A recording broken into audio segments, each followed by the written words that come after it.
Hello, I'm making a new video today. So to test some things inside of Neverengine, I made a terrain generator, and although it's a little bit rough, it works.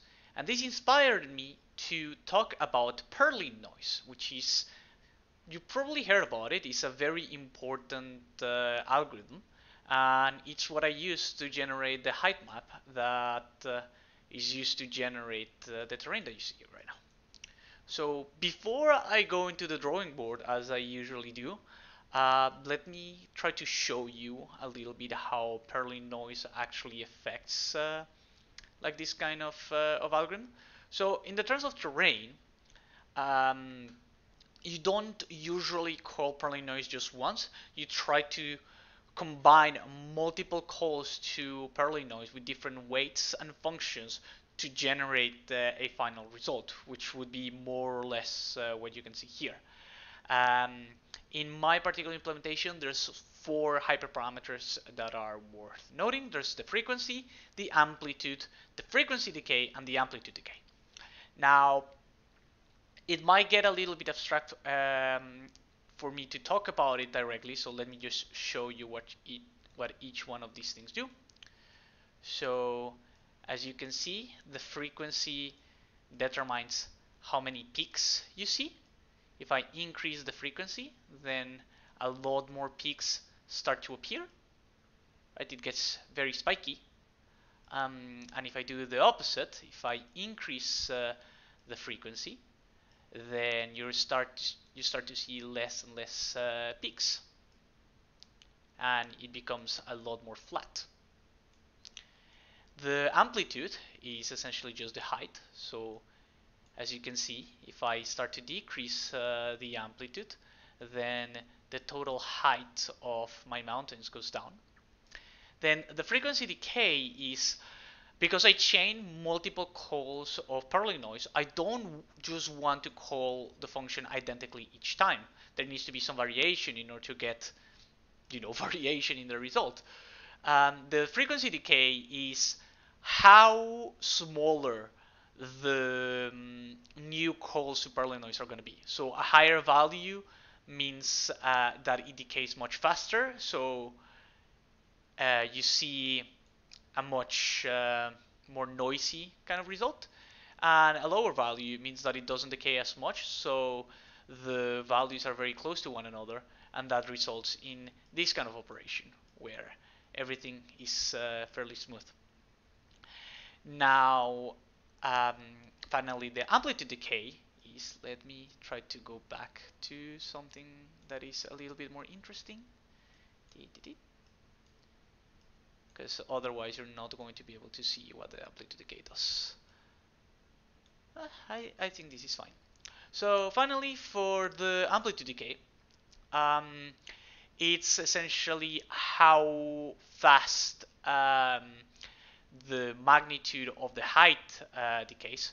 So if it's really high, then it decays really quickly, which means that you're not going to see any peaks because they go below machine epsilon. However, if it's very low, then the amplitude doesn't decrease by much, which generates these super spiky results. And so if you were actually making a game, for example, or some simulation like that, then you would play around with these hyperparameters to actually get the effect that you want. Without further ado, I am actually going to try to explain Perlin noise with diagrams now that you've gotten an idea of how it can be used um, for real-time rendering applications. So, Perlin noise. The idea behind Perlin noise is to convert a grid into a continuous function that you can use to generate a smooth changing noise rather than a very like spotty noise similar to the way that those old television screens used to go when there was no signal. So the original paper when Dr. Perlin published it um, actually created a cache grid. He actually generated a grid like the one that I'm drawing right now. Take into account that in modern implementations, this is more a conceptual idea. You don't end up actually implementing the grid just because it's easier and sometimes even preferable to generate values randomly. So, what is the actual idea behind this grid? Well, the idea is that each one of these points has a discrete coordinate associated with it. So, for example, the first one that I drew there is going to have coordinate 0, 0, right? And the one that goes beside it is going to have coordinate 0, 1, and so on and so on and so on. Now, at each one of these points, we can associate some random vector, right? Some random direction. And there's only going to be one per point. And I'm just going to draw a few of them. But basically every single one of these corners needs to have a completely random, not related to any prior one, vector pointing in some arbitrary direction. Now, once we have populated this grid, you don't actually need to have the grid, by the way. As I mentioned, the way that Neverengine implements it and the way that I've seen people implement it nowadays is that rather than having a grid in memory to cache the results, you call a random function generator that gives you 3 different random floats for 3D Perlin Noise, or 2 different random floats for 2D Perlin Noise. And you concatenate those and you make your vector with that. The only prerequisite is that when you do this, you want it to be deterministic in nature. So, to try to go away from the grid analogy, which used to be the way that it's implemented, but it's not quite how it is nowadays, what you want is a function that takes in 2 integers I and j, or if you're in 3D, it would be 3 integers I, j, k, and it returns to you a normalized direction vector x, y with coordinates, and these should be uniform on the disk, meaning that like any possible direction on the unit circle should be allowed. Okay, so for the same I and for the same j, you always get the same x and the same y. That is the idea behind that grid analogy. Now, the actual part in Perlin Noise is, okay, so if we are in one of those cells in our grid, we have our I and our j that identifies the grid. And this is one of the cells in that diagram that I showed before. Now, Perlin Noise doesn't just receive integer coordinates. It actually receives floating point coordinates. So you are receiving some coordinate u, v. Now, because of how numbers work, any floating point number uv can be decomposed into 2 parts, an integer part and a floating point part. So for example, in this case, we're going to say that ui is going to be the integer part of u, vi is going to be the integer part of v, and uf is going to be the floating part of it, and vf is going to be the floating part of v. So now we have 4 coordinates. Well, the ui that we've computed here is going to correspond to this, and the vi is going to correspond to this. In other words, the integer components of the input to the Perlin Noise function correspond to the coordinates of the grid cell that you're going to calculate. And so the thing is, you know that if you add 1 to ui, you're going to get this corner. So this is just I plus, this is j plus 1. This is j plus 1. This one over here is I plus 1. And this one over here is I plus 1, j plus 1. Okay, so now you have 4 different 2D integer coordinates and 1 floating point coordinate. And what we're going to do is remember what we had before. So we're going to say that within this grid cell, this point over here is our UFVF. So this is the floating point coordinates. So this ranges from -1 to 1 excluded. This is just some number of the form 0 point something something something and 0 point something something something. We've removed the integer part. And that gives us the relative position of our input coordinate within the grid cell.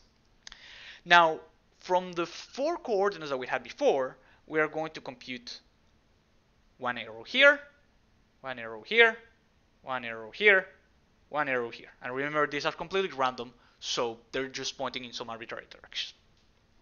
From this, what we're going to do is we're going to compute the direction from this corner to our floating point position, from this corner to our floating point position, from this corner to our floating point position, and from this corner to our floating point position. So we generate 4 more directions for a total of 8 directions if we add the directions at the corner, like the 4 corner directions, plus the 4 directions that we've just added. Now, the next thing that we're going to do is we're going to take the dot product of the original direction that was at the corner plus the direction that we just calculated. So essentially, we calculate the dot product of this vector with this vector, and I'm going to call that D1. And then we're going to calculate the dot product of these two, and I'm going to call that D2. And then we're going to do that for this, and then for this, and then for these two, and that's going to be D3 and D4. So essentially what we've done is we've generated 4 floating point values out of the 8 vectors that we created. Afterwards, what we're going to do is our diagram should look something like this, where this is D1, so this is the value D1 is now associated to the corner where the 2 vectors that were used to calculate it were. And so in here we have D2, in here we have D3, and in here we have D4. Okay, well, now remember that our point was about here. So this point has a floating point coordinate of x and a y floating point coordinate of y. Actually, let me use a different part of the screen. So x and y again go from -1 to 1. And now the idea is this edge and this edge both vary in the y direction. So what we're going to do is we are going to interpolate. Sorry, x and y don't go from -1 to 1. X and y go from 0 to 1. You should normalize your coordinates so that they're always going that range. I'm sorry. However, because both of these edges vary across the y direction, we are going to merge D1 and D3 first, based on y. So essentially, we're going to do a mix of D1 and D3 by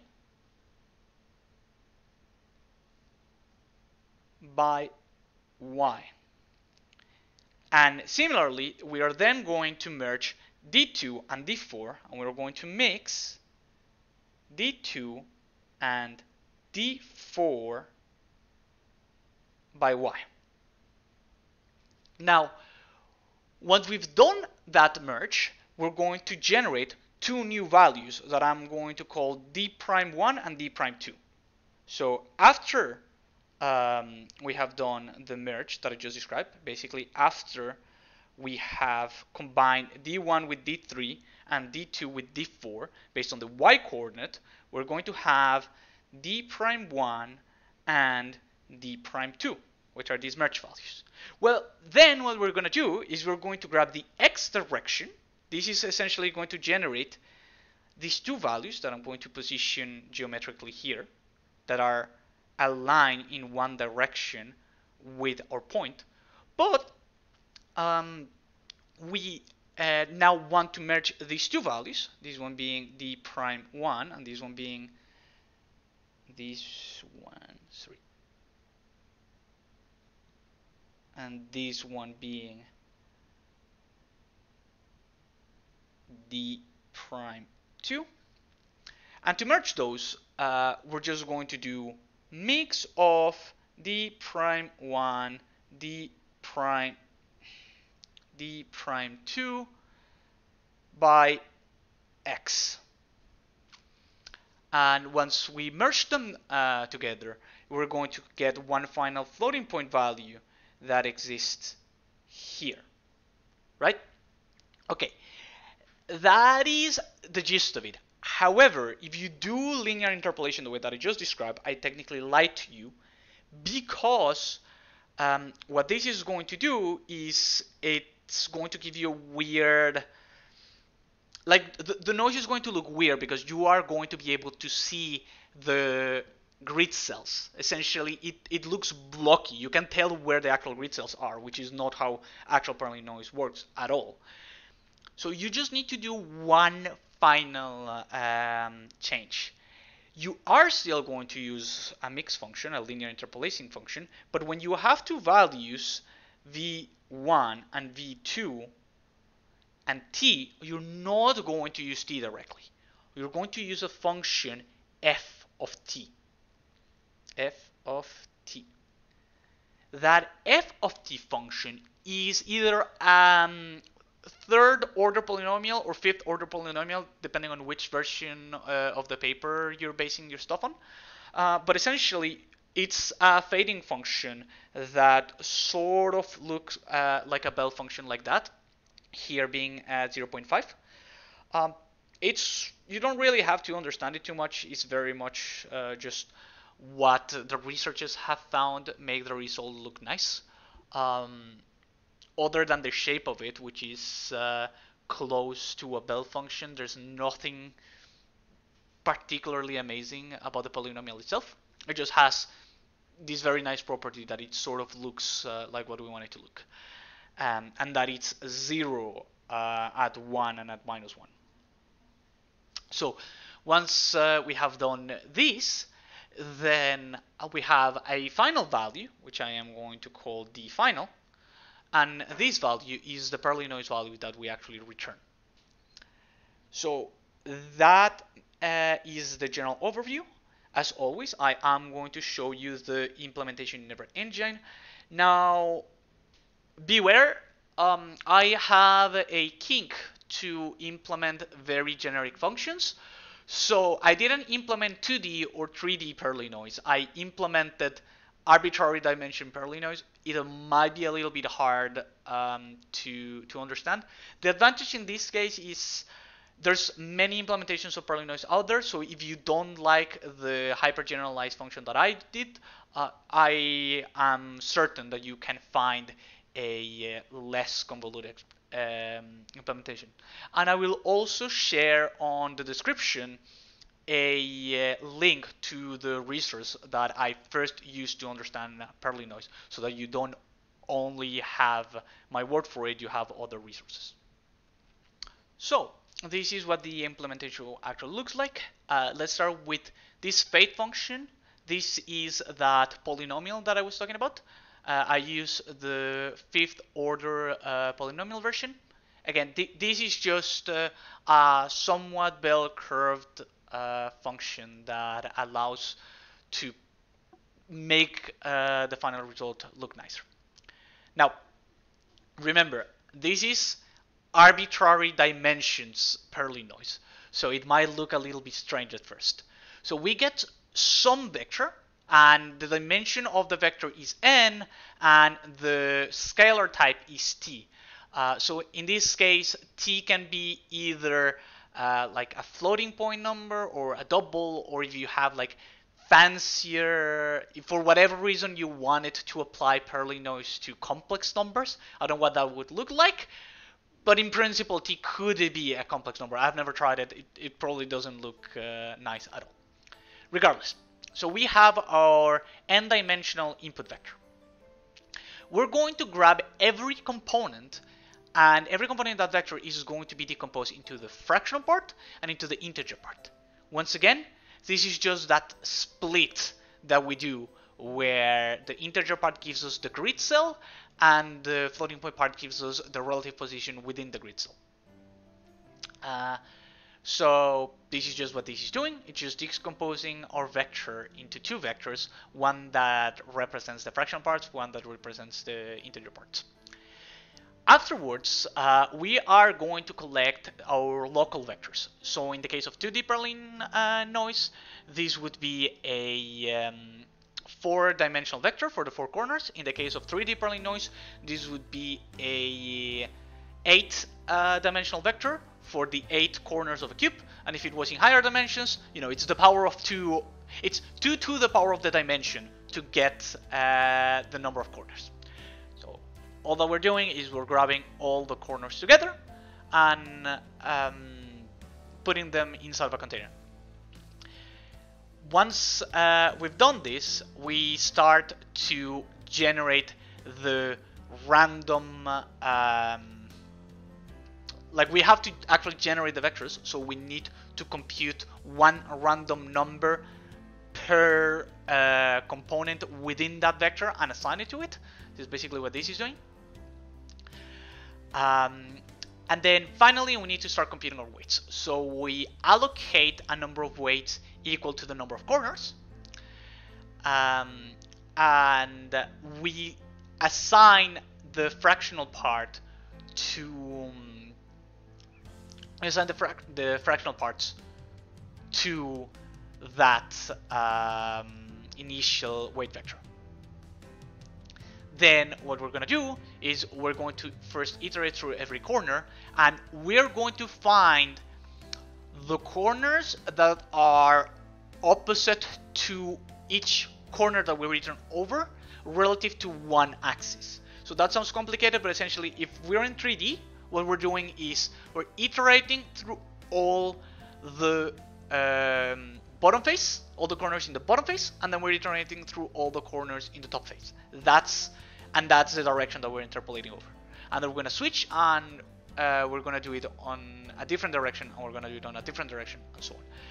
Each time that we switch direction, the dimension lowers by 1. So when we interpolate the 8 corners of a cube, we end up with a square. Then we interpolate the 4 corners of that, we end up with a line. We interpolate the 2 corners of that, we end up with a point. And once we have 1, we know that that is the final result, and we just return it. This is again fairly high level. If you are like more interested, I definitely recommend that you check out the actual implementation that I am showing here, because I know that it does take a while to wrap your head around the weird ass stuff that I am doing. But yep, as you saw, this function actually works. It does generate 2-dimensional Perlin Noise. This is the function that is getting called to create the demo that I showed at the beginning. And yep, if you made it to this part of the video, thank you very much. And I'll try to make an interesting video next week. Bye bye.